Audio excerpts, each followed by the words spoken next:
Hello and welcome to another Demon 212 VC review. Today I'm going to be taking a look at The Last Ninja 2 Back with a Vengeance on the Commodore 64, which if you've never played it before or saw one of my previous Ninja reviews, well to be fair my only previous Ninja review, then it's a kind of an action adventure game. It's pretty much a direct sequel type thing in terms of gameplay. Obviously, like story wise and everything, things are different, and unfortunately this starting screen is one thing that I've got to mention because it's a right nightmare. It always seems to glitch up, especially when I'm trying to review or just trying to play it. But gameplay wise and everything, it's pretty much exactly the same as before. Just like in all Commodore games, you use the one button and you basically, that button does different commands. So things like by holding it down and pushing the direction, you can punch and kick and the likes so you can kill your enemies, which now the enemy's energy is now in the bottom left corner rather than in the top right corner. And you can also jump and things like that and use your weapons.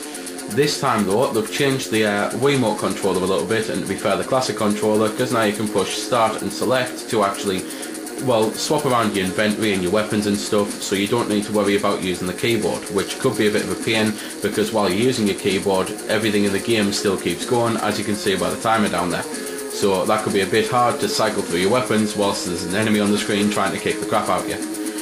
The game's still an isometric style game, so things can be a bit dodgy to control, especially with the D-pad, and you can have a bit of trouble picking things up and activating items and the likes.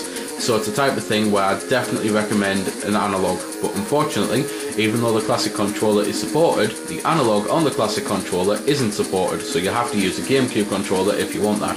So good news if you've just bought a load for the likes of Smash Bros, but bad news if you don't actually own one.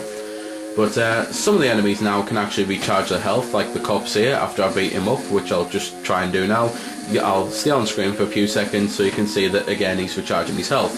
But while the game pretty much does everything that a sequel wants you to do, like as I say, updated graphics and music, but keeps the gameplay the same, there are a few things that are a bit dodgy. The item picking, as I say, is still dodgy to pick up. Doing jumping sections can still be a nightmare, and it seems to be more of a luck than a skill system. And if it is skill, then maybe I just suck. But it's the type of thing that you can go through all of your lives in just a matter of seconds on a jumping section, which is a bit of a shame. This game actually has 7 levels, whereas the last one only had 6, so also good news, because it just ups the ante a bit and improves like the length of gameplay and stuff. But there's pretty much nothing else really left to be said, unfortunately, because while it's a very fun game with lots to do, it's things like just multiple weapons to use and try out, so there's not really lots to say. So gonna shut up for a few seconds and just let you have a little listen to the music, because personally I think it sounds great.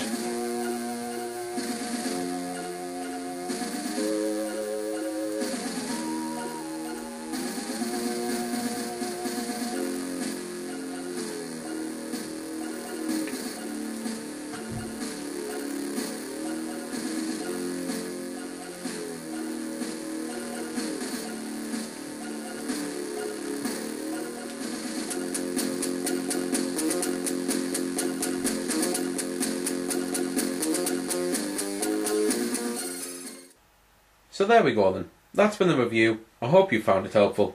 I don't score the games because that's based purely on opinion, so instead I'll leave you to make your own mind up.